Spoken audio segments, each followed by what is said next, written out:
Bonjour tout le monde, bonjour mes chers élèves.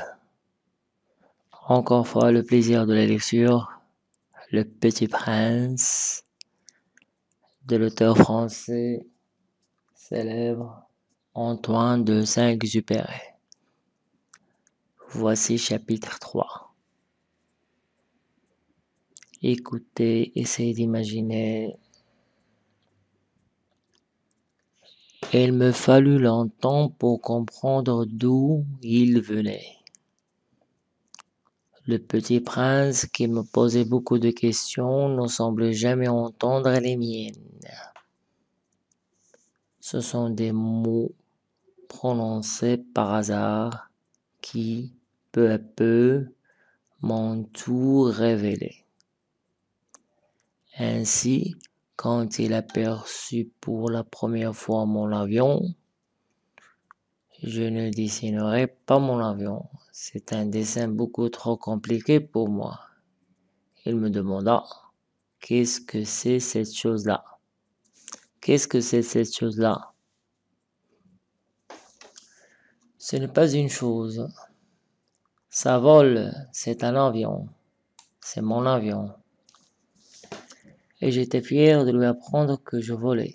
Alors il s'écria: comment? Tu es tombé du ciel? Oui, fis-je modestement. Ah, ça c'est drôle.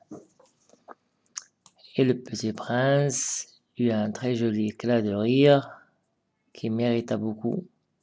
Je désire que l'on prenne mes malheurs au sérieux. Puis il ajouta: alors toi aussi tu viens du ciel. De quelle planète es-tu? J'entrevis aussitôt une lueur dans le mystère de sa présence et j'interrogeai brusquement: tu viens donc d'une autre planète? Mais il ne me répondait pas. Il hochait la tête doucement tout en regardant mon avion. C'est vrai que là-dessus, tu ne peux pas venir de bien loin.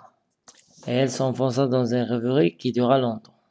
Puis sortant mon mouton de sa poche, elle se plongea dans la contemplation de son trésor.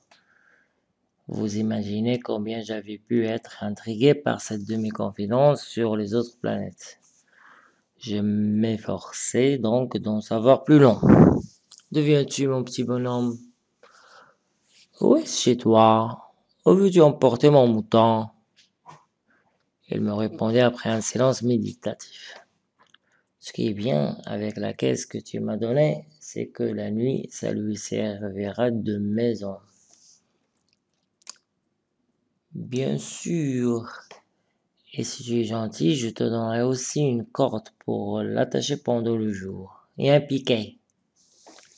La proposition parut choquer le petit prince. L'attacher? Quelle drôle d'idée. Mais si tu ne l'attaches pas, il ira n'importe où. Et il se perdra. Et mon ami eut un nouvel éclat de rire. Mais où veux-tu qu'il aille? Mais où veux-tu qu'il aille? Mais où veux-tu qu'il aille? N'importe où, droit devant lui. Alors le petit prince remarqua gravement: ça ne fait rien, c'est tellement petit chez moi. Et avec un peu de mélancolie, peut-être il ajouta, droit devant soi, on ne peut pas aller bien loin.